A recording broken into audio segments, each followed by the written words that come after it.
Here we go. It's another special edition of the 50/50 podcast, our special series, the hashtag summer series of 21, of the summer of 21, where we are showcasing the showcases, the special ID camps, summer camps, college camps, and combines that are going on around the country. And we're delighted to be joined today by Aaron Wessner and Mike Townson, who is the director and assistant director of the 2021 Southeast All-American Soccer Showcase, which is slated for this weekend in Daytona Beach, Florida. Coaches, how are you? Doing well. How you doing? Good. Doing great. Thank you for your time. Thank you for being here. Unfortunately, I know we couldn't have Tyler join us, Coach Pineda, because Coach P, who's actually en route, right? As I understand that. That is right. But he's a busy man. He's almost as busy as me, I'll say. Just kidding. No, he's a busy guy, but we're glad to still have you all be able to join us here today. So for sure, we were lucky enough to come down a few days early, Yeah, absolutely. And I know that's got to be rough being down in Daytona Beach, I know it's a hard job, but, somebody had to do it, Somebody had to do it. Exactly. So awesome. All right, coaches. So before we dive in and start talking about your event coming up this weekend, give us a little bit, just briefly, a little bit of background on the both of you as far as your association with the game, what you all do, and how you all came to be involved with this event. For sure. So my name's Aaron Wessner. I'm the U.S. event director. So I am currently the head men's soccer coach at Sprayberry High School in Marietta, Georgia. Been there for about 5 years now. Before that, I was in Frisco at Frisco Centennial in Texas. So I have a good background knowledge on the game in Texas and the high school game in Georgia. Love coaching, love the game. Got involved last year with Tyler in the build-up to the first one and was a coach last year. And after coaching in the showcase, he brought me on to kind of help get things set up for our ID camp series that we did throughout this year leading up to the 2021 showcase that we're about to be doing this weekend. But that's kind of my background in it. Mike? Yeah, I'm Mike Townson. I'm Aaron's assistant. I coach at Central High School. It's in West Georgia. 20-plus years coaching club and high school in Georgia. Once again, Tyler, come on board with him. He's had a vision, and he's created his vision, and it's been great. It gives an opportunity for some kids that don't play the high-level club that we normally have, so that they can get opportunity to get looks in college. Great, that's great stuff. And Aaron, I knew you were a good man. I knew there's some sort of Texas connection there. I knew you were a good man, so that's awesome. So I'm glad to hear that. So tell us a little bit, before we kind of start peeling back the layers a little bit. I know this year, this event is in its second year this year. It launched last year, kind of going into, right as COVID, or right before COVID happened or hit this country, at least in terms of the shutdown. But you talk about the genesis and Tyler's vision. Why was this event created? Right. So Tyler has worked many All-American football games because he grew up playing the sport of football, played it in college, worked many different camps. And then Kristen, his wife, asked him, why isn't there a soccer All-American game? And he, like all of us, it's a very good question. There's not many that are started. I know that in the last year, we've seen a couple that have sprung up. But we wanted to see kids that were maybe getting overlooked, because there's a lot of kids, as in the high school game that kind of get overlooked if you're not playing that high level ECNL or MLS Next league. You're kind of getting overlooked at that high Division 1, Division 2 level. So we wanted to kind of bridge the gap between the two and give this platform for kids to be able to play in front of college coaches, get looks. Even after our first year, we had over 40 kids, I think, that got placed and committed to different colleges, from leveling from JUCO to AIA to D3, D2, and even some D1s. Yeah, that's awesome. And that's a great question. Why isn't there an All-American game, right, that showcases our men and women, our boys and girls from across the country at the high school level? So yeah, that's well said. So, you know, I know you said you were kind of coming in a little bit. I don't know exactly when you came in, but in terms of since you all have come on and what Tyler had to share, what do you think were some of the lessons learned from year one, especially as it launched going into you know, what ended up being a pandemic with COVID? Right. Well, lesson number one is don't try to start an organization or an all-star game during a pandemic. Right. Um, that's one of the ones that was pretty bad, Yeah. starting that off. So it was just kind of tough to kind of get things going. We didn't even know leading up to it whether or not we were going to be shut down. Because at that time, you know, it hit about March in Atlanta for us, which is where the showcase was held last year. There we were in a shutdown. There was no gathering of more than 10 people even allowed. So patience was a big thing. Just being patient to make the decision to continue through with the 2021 or 2020 showcase. It was tough, man, but the success of it was awesome because we were one of the few college recruiting events that was going on at that time. We had 120 players and over 70 committed now. The number is actually 70 that committed to play at the next level from Clemson, Ole Miss, Arkansas, you know, to all the way up to the JUCO level. So the biggest challenge we had with it was upholding the standard we have developed, going from year one to year two now. We kind of set the standard pretty high with what we were doing in that first year through a pandemic. And to be able to match that, that's been one of our biggest challenges is what's next? What can we do, you know, just to, again, bridge that gap and allow more players to come and be showcased and have their talent showcased. So it was pretty exciting. I'll tell you what, I've been a part of a couple different, I wouldn't say All-American because there really wasn't anything, but a couple of all-star games at the state levels between Texas and Georgia. And it was the most well-run showcase that I have ever been a part of. Nice. From top to bottom. And, you know, a part of that was they had to be because of COVID.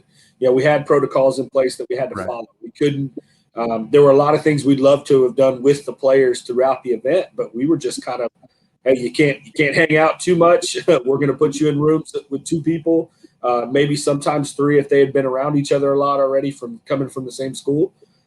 So, yeah, we were masked up everywhere. You had to stay in your rooms. You couldn't eat together. We couldn't eat all locally together. The only time we were all together is when we trained. And so that was it. A lot of what we did was on Zoom calls. I know I was coaching a team last year. We met up on Zoom calls and did like yoga sessions to do recovery because we couldn't meet all in the same place at the hotel. It was like, all right, guys, we've got a lot of work to do in a very small amount of time to get ready. So we're going to do our best. But I think being patient through that, it turned out to be an incredible event, and it just led up to everything we're doing this year for this event, which we're super excited about. Right. Yeah. Yeah. It's great stuff. I mean, so much learned there from year one. I bet that it just also lends itself to so much more perspective and appreciation for this year, right? Year two. Right. So, you know, Coach, you talk about, so this year, well, not this year, but generally the format for this showcase, it's not just an ID camp. It's not a one-day ID camp or anything like that, even though you'll have college coaches in attendance. And we'll get into that a little bit more in a minute. But talk a little bit about, give us a visual of the format of this showcase on both the boys and girls side. What does it look like? Names of teams. They got some pretty cool names, all that good stuff. They do. Yeah, they do. So, yeah, we'll lead up. First off, the names of the teams. It's Team East versus Team West and Team Stars versus Team Stripes. Tyler does a phenomenal job with our artwork. As you can see, a lot of the different things that we do. He's got a great team behind him there, as well as our uniforms. Our uniforms are top of the line, custom made for each player with their name on the back that they get to keep. So that's one of the biggest things coming out of this. I've had my kids that were involved with the showcase. They were wearing it at practice all year long. I was like, I get it. You were an All-American. That's awesome. But, the kids will check in on Thursday. We'll do the check-in process, and then we'll go jump right into a training session the first day. So we get the kids out there with the coaches that are involved. They train, kind of get an idea of everybody's skills and what positions they play. We tried to evenly match up as far as teams, making sure everyone's got the right amount of midfielders, defenders, forwards, things like that. They'll get out, they'll train. The next day, day two, we actually in the morning will have scrimmages. So Team East will play like Team Stripes, Team West will play Team Stars, something like that, just to where the kids can play against someone else and they're really going to play in the showcase. Right. Give themselves another opportunity to play in front of these college coaches that are showing up. We film all the sessions. All the college coaches have access to those sessions to be able to, take a look. And a couple of our coaches that are in the showcase have asked, hey, can you film these so that when we go back to the hotel, we can break it down and talk about. So there's some high-level coaching that's going on. They're getting evaluations each time they step on the pitch. And then we'll do one more training session on Thursday night. That'll be the third training session that they'll have before Saturday leads up to our showcase where we'll have all the games back to back to back. Got it. Good. And so college coaches can start showing up when exactly? What is it that they get eyes on and evaluate? So a lot of them will show up that Thursday, that very first day. Yeah, they'll get to jump in and watch training. I remember last year, it really hard to get college coaches to come out during a pandemic because a lot of our D1s were shut down. NCAA D2 was allowed to open up right away. But we had a couple that came out to practice. And that very first one last year, I met 3 or 4 right coming out the gate. And they were able to talk to players right away through the training session. I thought it was really cool last year. We had a coach that came up and talked to some of the players right while they were in the middle of the training session. Why did you make that decision? What led you to decide to go this way instead of go that way? Different things. And it was really incredible just to hear their answers, hear the kids' thought process through things. And so they have full access to the kids at the training sessions. Whatever they want to do, we kind of give them, hey, here you go. This is your opportunity to talk to kids, see kids live and in person. I know it's big we have a couple D1 coaches that are coming out this year. It's big for them because they just now opened up to be able to watch people in person. So, right. What else you want to add to that? Yeah, one thing, remember, we had Roman Torres last year out of Texas, who I guess was Fort Worth from Dallas player of the year. Dallas player, yeah. He was phenomenal. And then it was just, we were training right outside of Atlanta United's training grounds. And their academy director from the ages of 14 to 21 come out and said, hey, who is this guy? We're like, well, Roman Torres, he's out of Texas. He's really great. He's going overseas that we think to sign a contract and stop and say, hey, look, we want to see this kid play.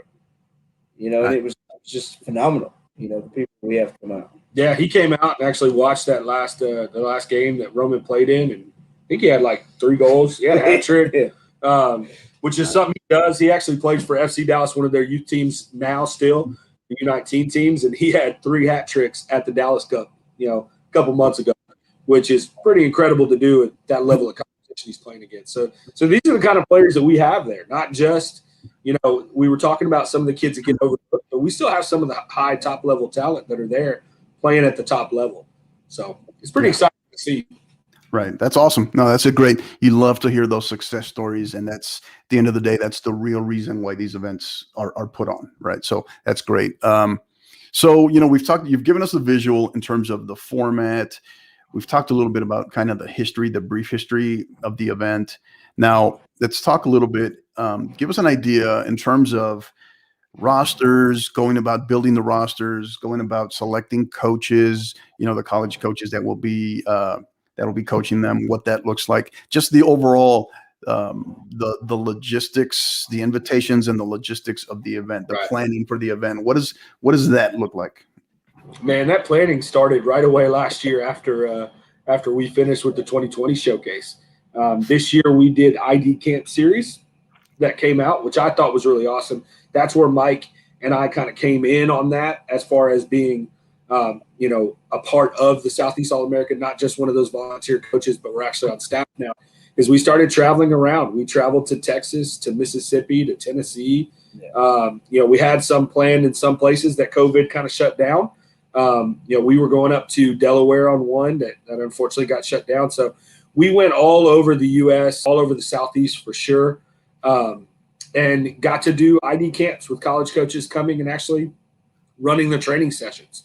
And through that ID camp series, we were able to identify a couple players that were invited right out the gate. They were given an invitation to the 2021 showcase, and that started in August of last year, right? It was the first one we did in Atlanta. And some of those kids that got selected then are coming now. So that's the cool thing, is kind of see that whole process that went through. I think there was around, if I were to say, I'd probably say 20 kids on the boys, 20 boys, 20 girls that were selected before we even did the nomination process. So outside of that selection process, we did the nomination process where coaches could nominate their kids, players could nominate themselves, parents could nominate their own kids. And they filled out, your general form that you fill out, but attached their highlight video. And so myself, Tyler, and we have a team of scouts that work with us that we went through all the highlighting videos. Now, last year, Tyler really appreciated the help because last year Tyler went through over 300 to 400 nominations, 300, 400 highlight videos that he picked. So he had some help this year looking through, which we had over 500 this year nominations of kids sending us their highlight videos to look at and kind of piece through, which it's very difficult to do. I personally like doing it through the ID Camp series because you get to see them in person, get to see them in a training session, and then playing a game. To watch somebody's highlight film, I'm sure, as you're a coach, sometimes you can hide some things on a highlight video. No doubt. Yeah, that. So I think it's cool the way the process goes. We get a lot of feedback from their high school coaches, their club coaches about kids that we are bringing in. This year we have 70 boys and 62 girls that will be playing in this showcase. 134 players. I think it's pretty cool. You say that again, Coach? That was how many boys? Yeah, 72 boys, 62 girls. 72 and 62. Gotcha. Yeah. So we had. Oh, I'm sorry. Go ahead. No, go ahead. Oh, we have 18 on each team for the boys' side and about 15 to 16 on the girls' side. We had a couple that had to drop out last minute just due to injury and different things like that weren't allowed to come. So that's why the girls are a little bit lower. But typically, last year we did about 15 players on a roster, and we found out, man, it's hot in June, and these kids get gassed pretty easily, especially when they haven't been playing high school in a while. Some of them are playing high-level club and still in it, but we needed some more subs, so that's why we added and expanded the rosters to about 18 per team. I gotcha. So that ID Camp series from last year, from the end of last year's summer showcase event to now, that was how many events? Was that 3 or 4? How many was that? Oh, no, we had, I'd say 8 or 9, I think we had. And one of the best was in Chattanooga, in the Chattanooga area, we had just for girls. In 20-plus years, we had, I think it was 42 or 44 girls there. Yeah. That was probably the best weekend I've had in a long time just watching talent because they were going after each other. From D1 all the way to JUCO, they were just, we had the college coaches training them. They just wanted an invite, and they just wanted to be seen. So I'm really excited to see what's going to be here for the girls. Yeah, that's one of the ones that I actually wasn't able to be a part of. And you want to talk about leading up to, the national showcase that we're going to have. When we were selecting those kids, we were talking as a staff, like, how many invites do we want to give out early? How many do we want to do through the ID Camp series? How many do we want to leave open for nomination? So that was a learning process this year. It's trying to figure that out. And I remember that event because I didn't get to go. And I remember we had talked about, hey, let's not invite like more than 8 at an event. And I called him afterwards and said, hey, how'd this one go in Chattanooga? And they were like, oh, we invited 10. I was like, oh, my gosh, what are we doing? Like, no, Coach, I promise you, wait until you see the talent that we have. And they weren't lying, man. Those girls could play. So it's very exciting to see. We've got 15 states represented, Nice. all from California all the way up as north as New Jersey.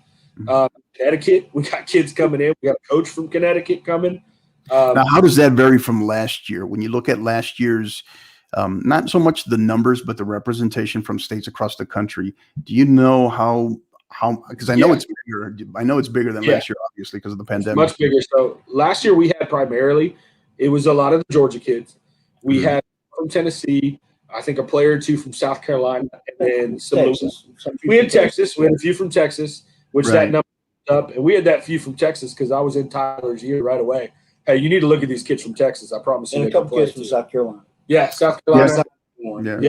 Louisiana, Mississippi, a few there, a couple from Florida as well.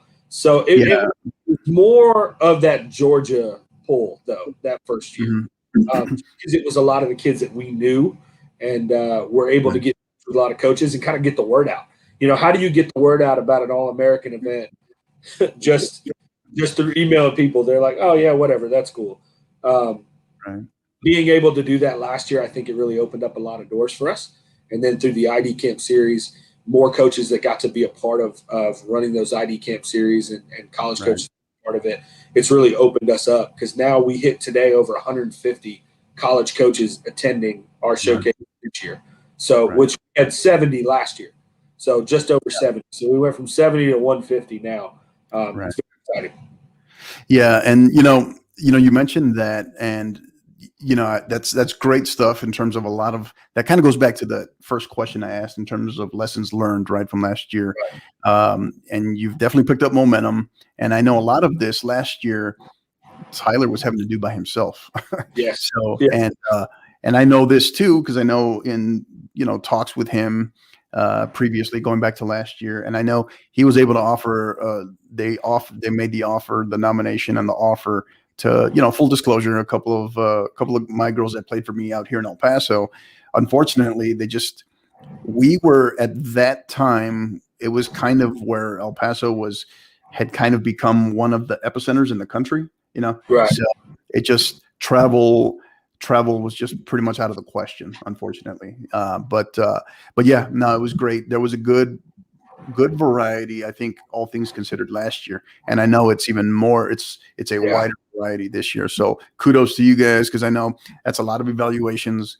That's a lot of film. And because at a certain point, you kind of have to draw a line in the sand in terms of selection as to, hey, it comes down to these 2 or 3. Who are we going to go with? Who are we going to offer? Right. So, and that's not a bad thing. That's a good thing, because you want the invite to mean something, obviously. Right. Yeah. And I think that's the challenge too, going forward, is continuing to get I mean, you want to get the best of the best, but again, we're trying to bridge the gap here.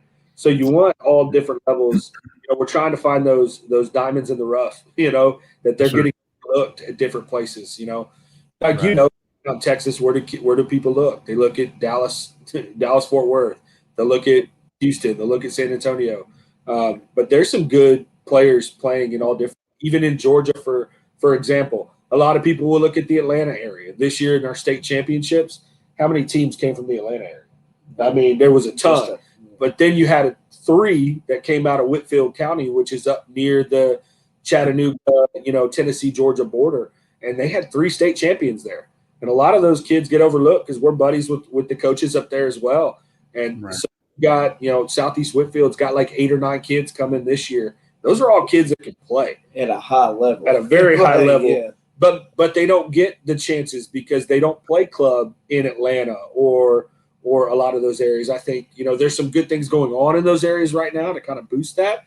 But this is what we're talking about, is where can we find those players that they've been overlooked and they need to get looked at. For sure. We got 2 boys coming out of Pickens High School, Juan Sanchez and Jose Sanchez. And I actually got a chance to watch them play last weekend in the Georgia All-Star game, and they are every bit as good as advertised.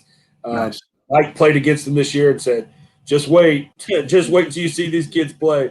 Quarterback, the other one plays striker. They legit have I feel like the ball is tethered to their feet. They find each other so well.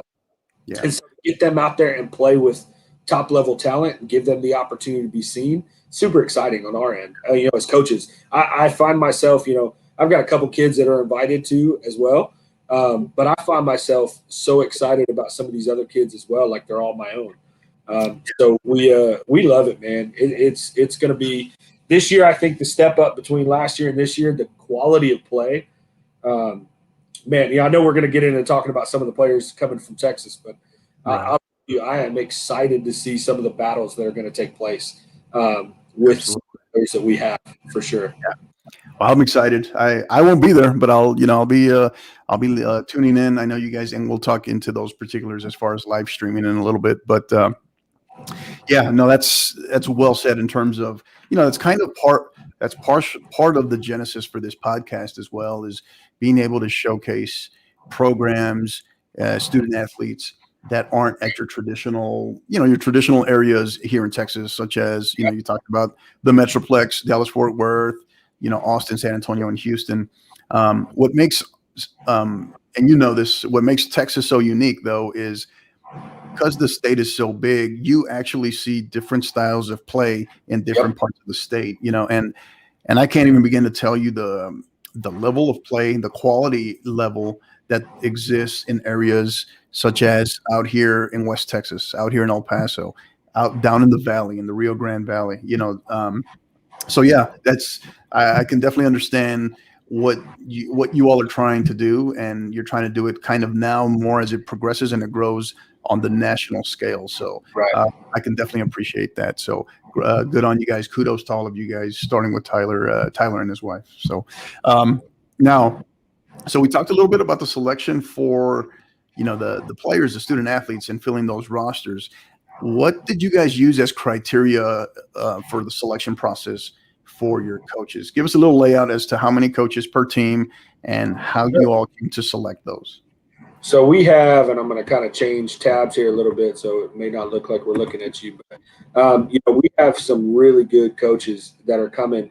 And this year, you want to talk about the transition from last year to this year. Last year was primarily a ton of high school coaches that got together and were able to, nominate themselves. And a lot of it was, people that were super active on Twitter with Tyler. I know that was kind of where the two of us kind of met, was all on Twitter.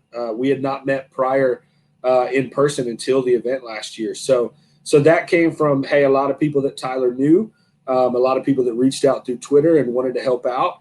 And now this year with the ID Camp series, we had a lot more college coaches that were invested and that wanted to be a part, and not only wanted to attend, but also coach in the event. So we have on the boys side, we have 7 coaches coming. Team East is going to be coached by Owen Finberg and Ray Torres. Ray's a buddy of ours from Columbus, Georgia. Owen Finberg is from South Kent in Connecticut coming. Team West, Robert Watson, and then Luis out of Ravenwood High School in Tennessee. Robert Watson's actually from Borney Champion High School in Texas, and him and I knew each other back in the day. We coached together at Frisco Steel. So a lot of this was a nomination process where they were sending in for these high school coaches. But the other side of it is those college connections that we've already made. So people like Dan Robertson at Trinity Baptist College, he had attended last year's showcase to watch, recruited a couple players out of it, and then he had been a part of our ID Camp series and had done a really good job. Like, you know as well as I do, you've been around the business for a while. You'll run into some coaches that are just there to collect a paycheck sometimes. They just kind of mail it in a little bit. And then you've got coaches that are serious about it and want kids to grow and they want to work hard. And so we've had plenty of those, like Sam Clark out of Life University, Carla Tejas from Louisiana College. And then the highlight, I think everybody needs to come watch the energy from Team Stripes. It's Sean Sonderling and Colton Bryant. I don't know if you know. Oh no. Yeah. Those guys, they've got a ton of energy and they will bring it. I met Colton last year at the showcase, and he loves coaching. I mean, absolutely loves coaching and does it at a high level anywhere he goes. So those two guys are actually the Team Stripes, I think it was. They're going to be Team Stripes on the girls' side. And there were a lot of girls that requested, please, I want to be on their team. Let me be on their team. So we've got some high-level coaches coming in. We've got a lot of people that take it very seriously. And just that, I mean, it's a lot of it comes from who you know, like coaching is around our circles a lot of times.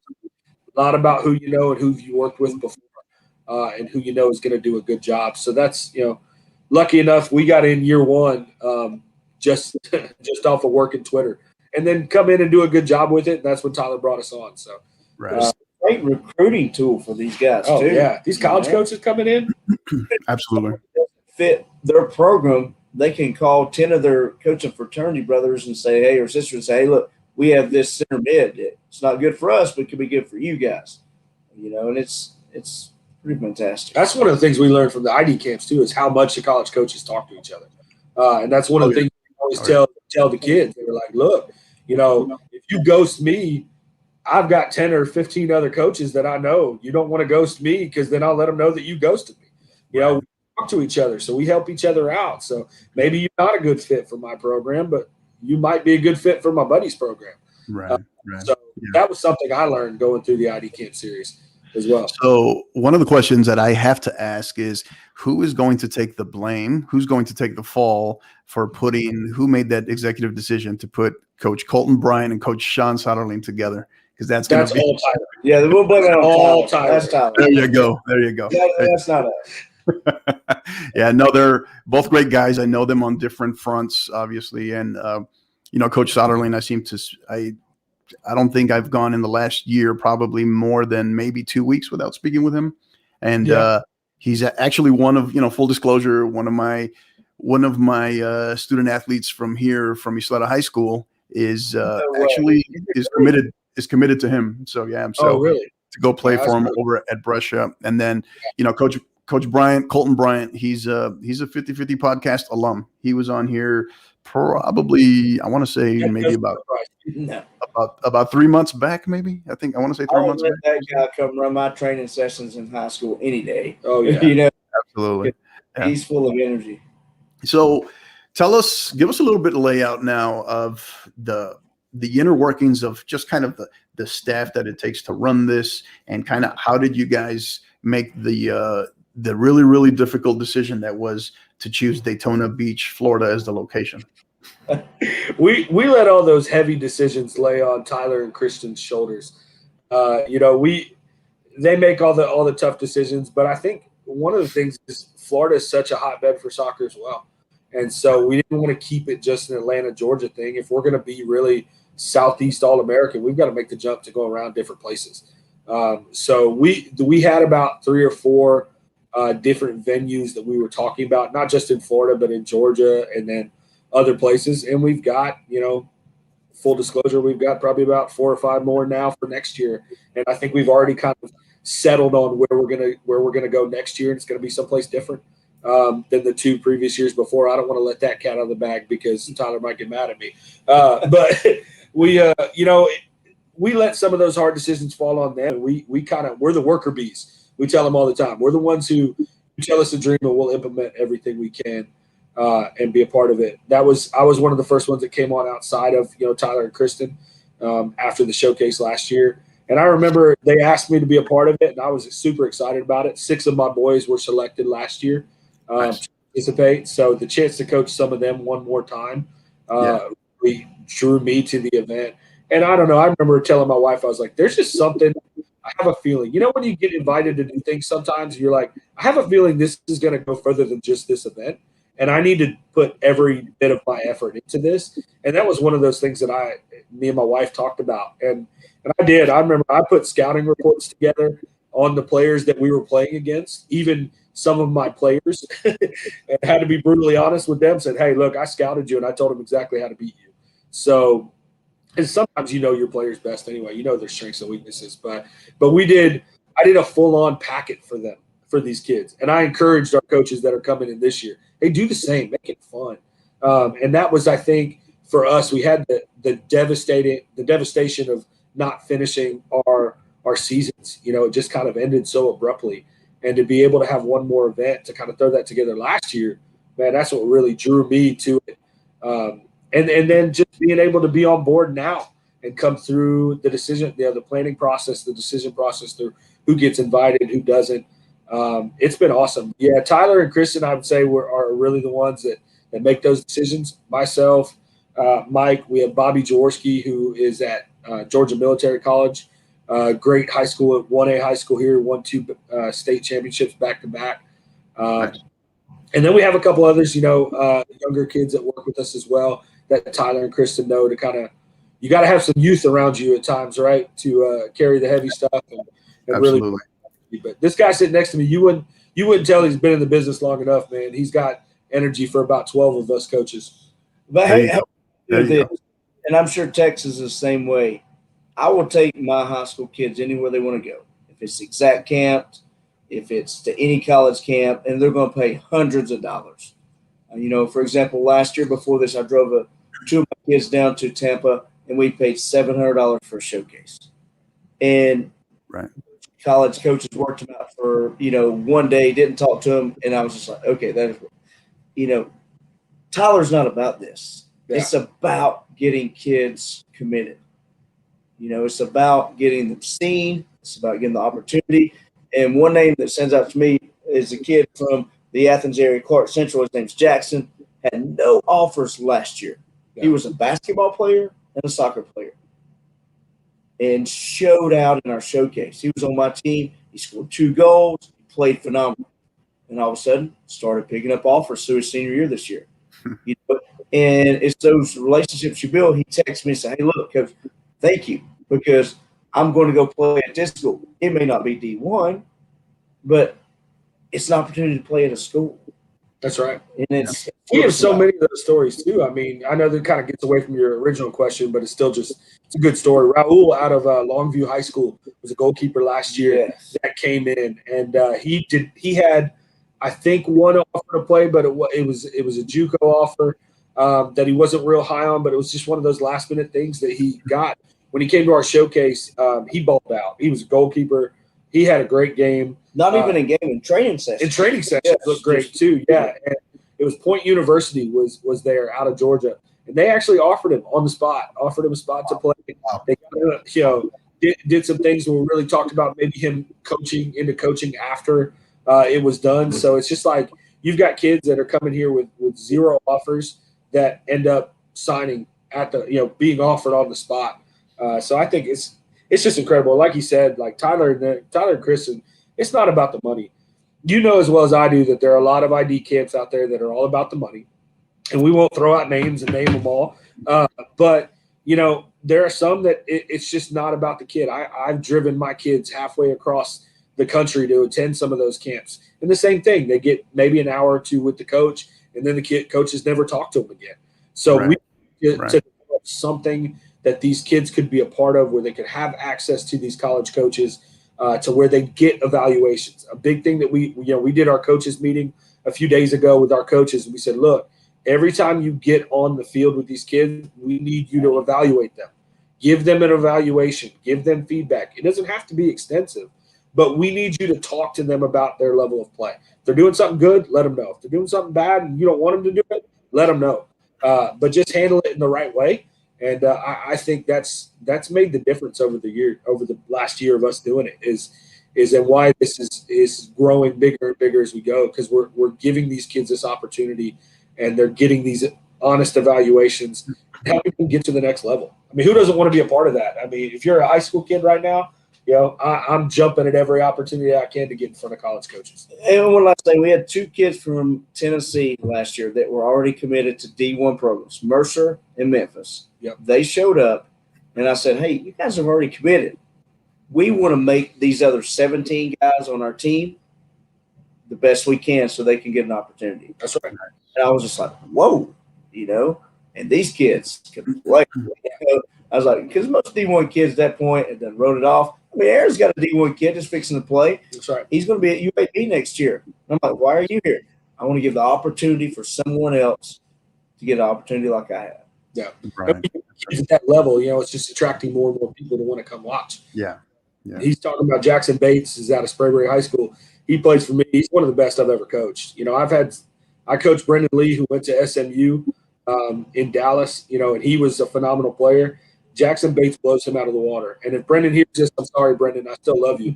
But Jackson's an incredible player, man. I mean, last week we played in a North-South All-Star game, and this dude had a hat trick in 20 minutes. We're playing against All-Stars. So he loves coming to these things. He doesn't need another offer. He's going to UAB. He's settled in. He's leaving here in 2 weeks. But he's got teammates that are here, and he wants to help them. And so we've always said that whenever you can play, even at the high school level, if you can play and you can get kids showing up and coaches showing up to watch you play, they're not only watching you, but they're watching every other teammate you got. Absolutely. Absolutely. Yeah. So one thing before we highlight a few players, can you talk about a little bit? I know, so we've talked about format, we've talked about the staff, player selection or roster selection, coach selection. What does the couple of days, the players arrive, coaches arrive, you have check-in. And aside from the training sessions and the actual event on Saturday, with that many, we talked about 150 college coaches in attendance, either physically or virtually. Are there any kind of character development, leadership development, or just kind of recruiting seminars that take place while they're there for the student athletes? Right. So when we do our lunches and we have some of our downtime, we have some guest speakers that come in and they'll do the character development. I know we had a couple that came last year, but we have those set up in there to kind of talk to the kids. A lot of that is built through our coaches too, and the relationship that they had. I remember last year myself, I'm in a group message still with all the kids from last year that we can chat anytime and talk about things that are going on. But we also have, recruiting people that come in to talk about, hey, what are some things that you need to be doing to highlight yourself? What are some ways that you can help your name get out there? What are some do's and don'ts for when you email college coaches? We actually have the college coaches that talk to the kids and open it up for Q&A. I think that's one of my favorite parts, the Q&A with the college coaches, because I've learned things over the last year that I was like, wow, I didn't know that as far as what not to do or what to do. But the kids, it's so much information download that they get to be able to help, kind of better promote themselves as well. I'm having the guy from the Midwest. His dad spoke. Rennell Parker, Rennell Parker, who had missed a season because he had transferred schools and something happened because his mom and dad got a different job. He was declared ineligible, so he couldn't play. Then all of a sudden, COVID hits, and he couldn't play. Plays phenomenal for us. He balls out. He gets offered. But, his dad spoke to us because it was during the other movements that everything was going on besides COVID last year. Yeah. And it was just, phenomenal to hear other people speak outside of Georgia, whether it's from Texas or Indiana or whatnot. So, you just get different perspectives from all over the U.S., Mr. Parker, when he spoke and talked about different things that were going on within the U.S. and being able to highlight, just kind of his thought process and how we need to, stick together and be motivated and work hard work and perseverance. He listed off like his 4 character traits, and I couldn't, repeat them back to you now if I wanted to, but I remember that moment with those kids, like being able to sit there and see how locked in they were. I think that was pretty cool. Yeah. Just a really good opportunity again. Yeah. And, you guys are at the point now where you're starting to develop some actual alumni from this event. Right. So even bringing them back, right. Bringing them back to talk with, talk with the next years and so on's, selectees and kind of the lessons learned, talk about their experience, talk about maybe how this event played a role, just some ideas. But yeah, you guys are getting to that point. So, and that's good to hear. That's great to hear. All right, Coach. So now, we're going to talk about a few Texas kids. Obviously, wanted to highlight a few Texas kids that you all could expand on both, both the boys and girls side. Full disclosure, I have to mention it. All right, because two of the ones, phenomenal, leaders of character, great athletes, great soccer players, but just great young ladies that I've been working with based out of the greater San Antonio area in, Kalia Agel and Jordan Bushnell out of Cibolo Steele and Schertz Clements high schools, which are, if you don't know this, they're, I think, like maybe 4 miles down the road from each other, 3 miles down the road from each other, if that. Yeah.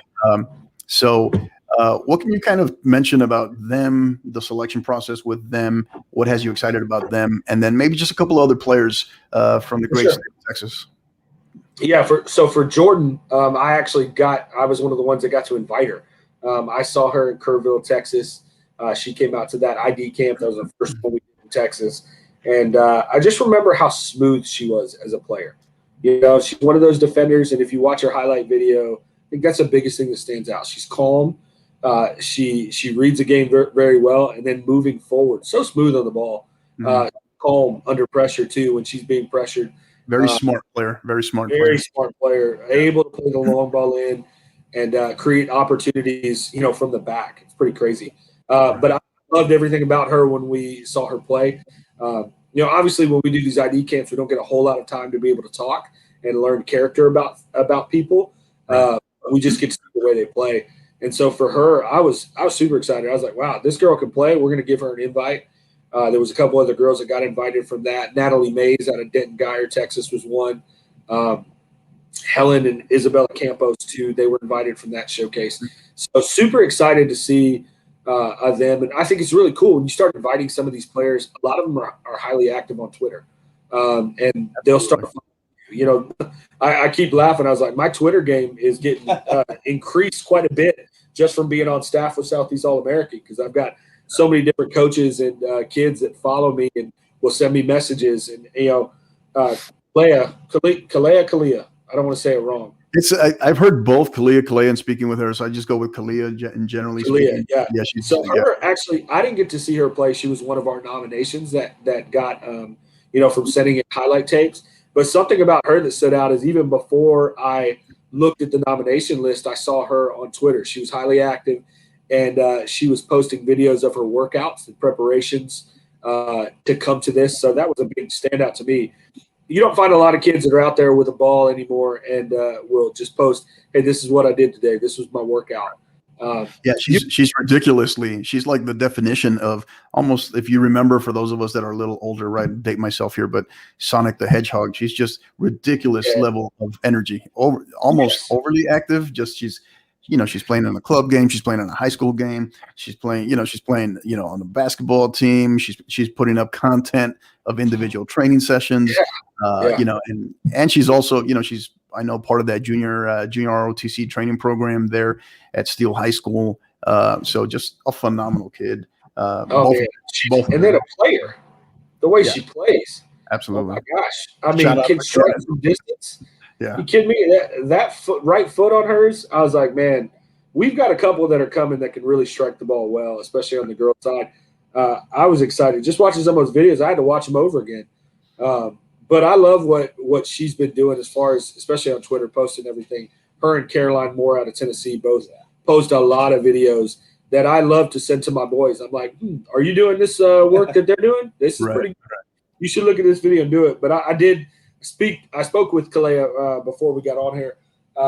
She did say she wanted to mention how excited she was about the opportunity to compete against the best in the Southeast, and she said she's going to do her best to represent San Antonio and the quality football that she can bring to the pitch out there. I mean, it's so cool. And then shows her character. She was like, please shout out Coach Leslie Locke and the Steel Lady Knight soccer program in Cibola, Texas, as well as Marilyn Elder from Upper Deck at Soccer Zone Live Oak and my San Antonio Slayer soccer sisters.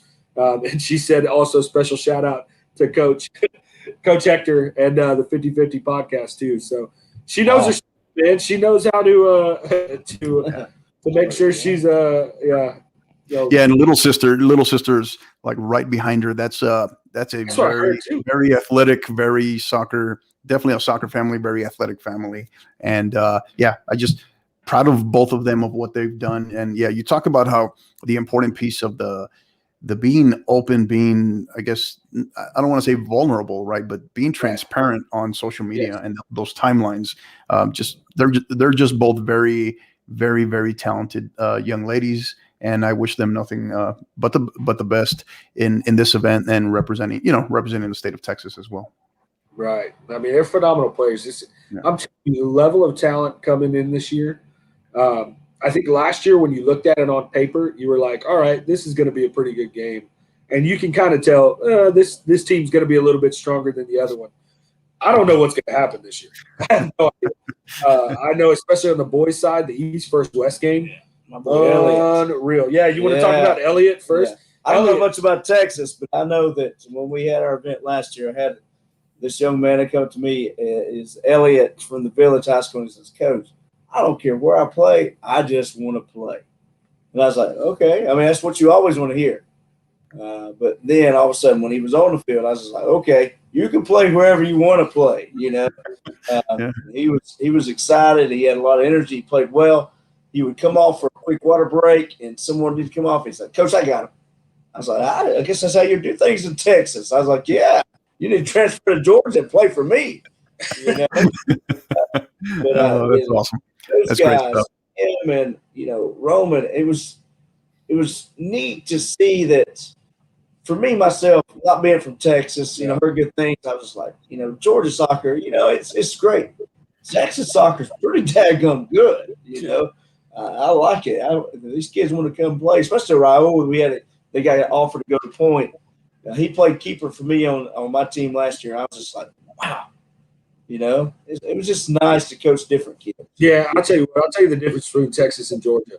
The top level talent, they're all good. Wherever they're coming from all over the U.S. When you're talking about the top level, those guys can all play with each other. Texas is so much deeper in their level of talent as far as one team goes. I remember I took my boys from Georgia one year. We went out to Frisco, and we watched Frisco Centennial practice. And we're watching a game, 11v11 playing, and they got another group that's playing on the side field that was their freshman team. And so they were like, hey, Coach, so who's playing out there right now? Is that like their varsity players right there? I said, no, that's their varsity versus their JV, and they're hanging with each other. That's the difference between Georgia and Texas. Really, Texas and a lot of other areas. You don't just have, the top 5 players in your team are good. You've got the top 22 players in your team can all play. And it makes it tough as a coach to coach out there because how do you get, how do you pick a lineup when you've got that much talent? But I will tell you, Cyrus NG out of Westfield High School coming this year. I got to see him at Houston, at our Houston ID camp. He's a tough player, man. He was one that he came to our Kerrville camp, and he didn't get selected.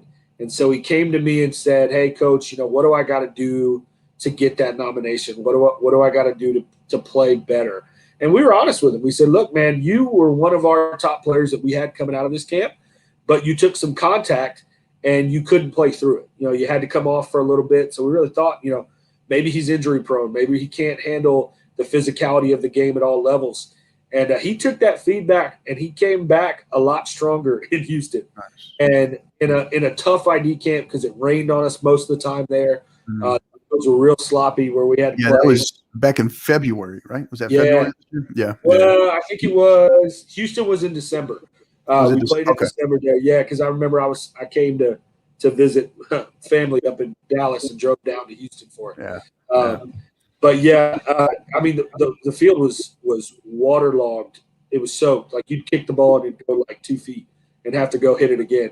But he really showed at that camp, like, hey, I can be tough. I can fight through physicality. So it was cool to see a player that came to a previous ID camp, took what we told him, gave him feedback. He came back and answered the call on it. And that's where he got his invite. Anthony Vera out of College Park High School, he got another one from Kerrville. Kendall Howard, Tyler High School, coming out in East Texas, is going to be there. Octavio Jaquez, the goalkeeper out of Pine Tree.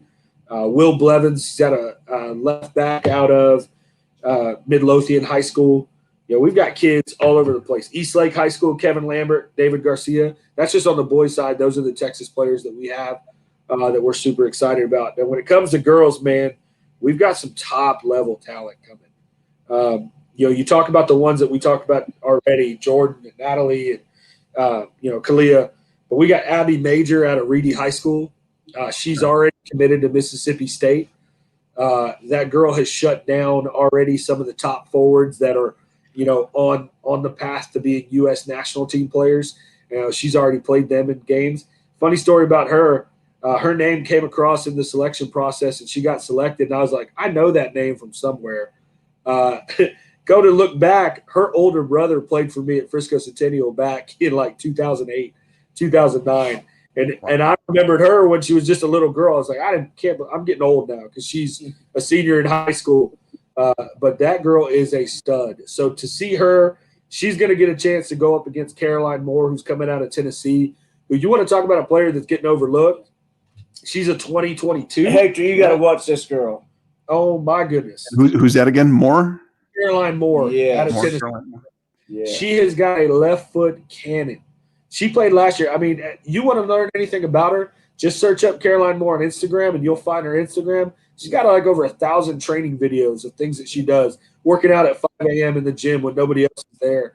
She puts in the work. So to see this girl playing striker, go up against Abby Major. That's one of the highlights for me. Is Nice. I want to see who's going to win that battle. Coach, you get tired for a practice plan, you just search her stuff. You ain't got to worry about a Yeah, practice you don't plan. have to worry about practice Yeah. plans no more. She got enough I'm content. still her this year. And she's gonna and she'll be on what team? What team will she be on? So Kylie is on, sorry, let me tell you, Caroline Moore. Looking at her right here. Give us 2 seconds to let you know. Yeah, Caroline is going to be on Team West, and Abby Major is on Team East. So that's a battle. You've also got, I know we're getting away from talking about your Texas folk. No, that's fine. We've got a girl from California, Kiara Rodriguez. Yes, California? definitely know her. She's You heard that name? part of that the Puerto Rican national team selection, and Yes. yeah. She was one that got invited last I forget where year. she's headed. I forget where she's headed. No, I can't remember off the top of my head. Yeah, I can't remember either. But just another great, another great young lady, another great student athlete who's just and very aware of that social activity timeline. Yes. But what makes it special is what if she and like Caroline, they come in, they know where they're wanting to go already, but they get 1 or 2 teammates that opportunity to get a look at somewhere else. That's right. Yeah, That's what we're looking for. because a lot of those coaches that already have kids that are committed are like, all right, you're going to play in this. I want to come watch you play, and who knows who they get picked up on the back end. But I'll tell you, was Tyler's vision all along. yeah, it's just super exciting seeing the level of competition that we have. Like there's already battles that we're already talking about. All right, this girl going against this girl, this guy going against this guy. It's so funny. I think who else we got? We got Summer coming out. Summer Lawler out of I believe she's out of the Frisco area as well. We got a couple girls from FC Dallas that came on kind of late with nominations, and we were able to add Frisco Memorial High School, who made a deep run in the playoffs this year and lost. Yeah. Hey, I still keep up with my high school soccer out. There you go. Oh no, we covered it. We covered it in depth this year. That the state tournament, the state playoffs. It was phenomenal to watch. Phenomenal to cover this year. It was great. It was great for sure. So awesome, great stuff. I see there the Agel family, Kalia's family, kind of giving a shout out there, Team West. Right. So as we start to transition here, coaches, we kind of start wrapping up. What has you the most? I can kind of tell, but I kind of want to still ask. What has you all collectively as a staff the most excited about this year's event? And then what can we kind of expect about the Southeast All-American Showcase and the ID Series going forward after this event is over? For sure. I know, man, the level of competition and just to watch these players compete against each other. I'm expecting a lot of goals this year. I'll tell you that. I'm expecting some definitely some bangers to come out of this. Seeing the highlight videos of some of the goals that some of these kids scored, I just expect them to bring it. I know there are players leading up to this thing that are working their rear ends off to be prepared to come to this. Because like we said, high school season wrapped up, late April, early May for a lot of different places. And they haven't been on the pitch as far as the high school goes. They may have played some club, but to see like these kids preparing for it, because I always used to say, man, there's no such thing as lucky. There's no such thing as being lucky. Luck is all when your preparation meets opportunity. Because there's a lot of people who are prepared but never get the opportunity, and there's a lot of people who get the opportunity but are never prepared. So when you have that preparation and the opportunity come match up, that's the definition of lucky. And I'm excited to see what some of these kids bring to the table. I'm excited to see what some of these coaches are going to do. I will tell you, I'm going to be out there with my notepad writing down some of these practice plans and stealing a lot of stuff. I'll tell you, one of the highlights, Mike will tell you, from last year's thing was not just even the actual soccer that got played.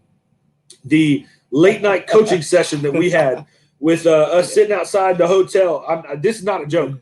We sat outside the hotel with expo markers, writing on the hotel window different formations that we like to run, preseason conditioning we like to do, practice plans, how we fundraise. We stole so much stuff from each other last year, And to be able to have some college coaches in attendance this year to talk to them about how they set up practice plans, how they do things. I mean, all we're doing is helping each other out in the long run.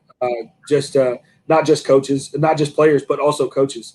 So that's what I'm most excited about, being able just to see all the talent that's coming in, the competition that's going to happen, the different things that we can steal off each other, and just to make us better as coaches, which in turn makes better players. So, anything else you're excited? I'm excited to see a couple of things. It gives me an opportunity to kind of get away from the men's side to the women's side. Right.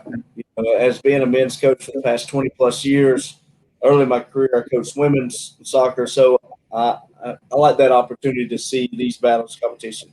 But for the other thing is, hopefully, after this year or even maybe next year, is we drop this Southeast All-American. And it's an All-American showcase. Whether it's from California to New Jersey to Florida to Canada to Mexico, we need the best players available. You already going international with Canada, let's go and Mexico. international. I like that too. I will tell you, I mean, there was something that we had in place already this year that COVID kind of shut down. We had the International Premier Cup that was going to be going on in July. I do remember that. So, COVID kind of shut that thing down for us because the amount of time that they had to stay in quarantine, just the price of it was going to be too much for us to try to do this year. But we're hoping in future years that thing gets to grow as well, where they bring in the top talent over from England, and they're bringing in, the top talent all around the U.S. We're throwing those guys. We go. We can't call it Team USA versus Team Europe, but hey, Team Stars and Stripes versus Team Blues sounds great to me.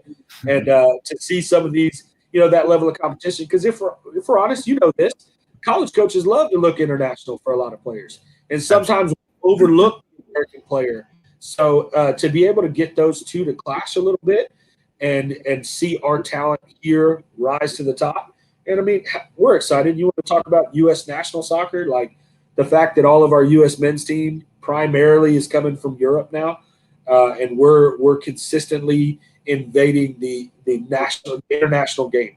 Where we're kind of some of the top players out there. I think that's what we want to see. We just want to see the sport grow, and for the U.S., like Coach said, dropping that Southeast and being able to take this thing all American, and let this be all across the U.S. instead of just here in the Southeast. I think that's our goal. For sure. So we're excited about this year. We're excited about things moving forward. Be on the lookout. We're going to drop the dates and locations of our ID Camp series that'll be coming up. And, we've kind of narrowed it down to a few places. We're going to get really good. When we get really good at doing these around here, we're going to move all across the nation too. So it's just great exciting stuff. Time for players, I'll tell you that. Absolutely. No, it's great stuff. And, kudos to all of you, obviously, as a staff, and kudos to Tyler and Kristen. And obviously this kind of all started with a question, right, from Kristen. And That's right. With a question. Yeah, I think, I think you all are well on your way, and we're grateful to have you guys on, obviously, here. And what's the first episode of our summer series, our summer series 21, where we're doing just that. We're highlighting people that are doing special things in the game, people that are, special showcases and events and ID camps that are doing things, obviously, for, it's not saying that some aren't doing it for the wrong reasons, but people or events that we feel that are pretty special, right? That are different in their own way, and are bringing a different aspect to the game. So absolutely. So very happy to have you guys on. We're grateful, the 50/50 podcast team is grateful to have you all on. And so before we do go, Coach, kind of highlight for us, for those that can't attend the games on Saturday, where can they go to be able to log on and watch the live stream portion? Right. So our YouTube channel is where everything will be housed. They'll go live stream from there. We have a team that's coming in to do that. So luckily, I don't have to worry about that. Getting that thing up. I know I live stream all of my high school games, and I know how much of a challenge it is to kind of get that going. So Tyler's got big task in his hand to make sure that everything goes off without a hitch. I think that's one of the things that maybe gives you the most fear about the event. It's like we're trying to live stream this for for a lot of people, and especially for those college coaches that are virtually. So, yeah, you can go on our YouTube channel, Southeast All American Sports. That's where it'll go live on Saturday. We got the schedule. If you go to seaasports.com, you can look on there to find the schedule of everything, and also has all of our information out there for the players that are attending. You get to look at their team name, number that they're going to be wearing, all that. So it's an exciting time. I'm telling you, you're gonna. Hopefully, you'll join us. Right? You'll be able to watch virtually. Absolutely. I'll definitely be on. I know. What's that, Coach? Pick you up. What time are you flying out? Hey, I can be there in an hour. I'll be there in an hour. The plane doesn't even, with my military background, the plane doesn't even have to land. I can parachute in. Oh, that's good. There you go. Good. There you go. Jessica sitting in there. Yes, yeah. And one other thing too, we got Jessica who does Atlanta United 2's live broadcast stuff. She'll be doing our information and live broadcast stuff. So it's titled into the top. It's top notch. That's good. That's good. Definitely quality. Definitely quality. So, Drop to Twitter. Yeah, there we go. Drop at Just Twitter. Talks Footy. Just Talks Footy. There you go. All right. Awesome. Well, coaches, this has been great. Definitely loved having you on. Shared a lot of great info. We'll be able to, for our listeners, our future student athletes that want to be able to hopefully be able to participate, be nominated, and be selected for this event. Tune in this weekend, Saturday. I think kickoff for the first game. Coaches, what time do you know? I'll put you on the spot here, but no, you're fine. I've got everything right here, ready to go. Anyway, I think we kick off at 11. I want to say, but that's Eastern time. I don't want to speak. I don't want to speak out of turn on that because of the time difference. I could be off. Yeah, no, yeah, we are in the Eastern time zone, so I can pull up. See, Tyler's got all these pop-ups on the computer coming up. But the event schedule here for Southeast All American games start at 12 o'clock. It will be 11 o'clock your time. I was almost right. Gotcha. So that's 12 o'clock Eastern, 11 o'clock Central, 10 a.m. Mountain Time. Where I'm actually Mountain Time, so I'm 2 hours. You're Mountain Time right there. Okay. Yeah. That's how big Texas is. Oh, I know. We get 2 time zones. Yeah. So awesome. Yeah. Well, this has been great, coaches. Thank you again for your time. Thank you for the opportunity. Yeah, absolutely. I wish you all and the student athletes participating this year nothing but the absolute best, and hope you all put on a great show for these college coaches, and most importantly, just walk away from this experience appreciating it and having learned it, and also a greater appreciation of the fact that thinking back to where we were a year ago, where this country was a year ago, and where we are now. So being grateful for that as well. So thank you again, coaches. For our listeners, get out there, support them. You can go to their website again. Go to their website, go to their YouTube page. You can watch those games starting as early as noon Eastern. You're the reason why we do it as well. So thank you for your support. And until the next time, keep downloading and keep listening.